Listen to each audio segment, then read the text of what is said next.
தோடுடைய செவியனா?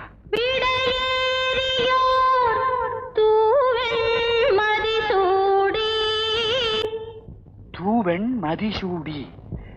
அப்படி என்றால் சிவபெருமான் அல்லவா?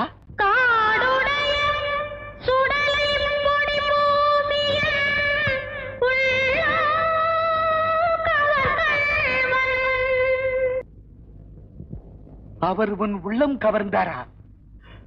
சம்பந்தா, நீ அவரை பார்த்தாயா? எங்கு பார்த்தாய்?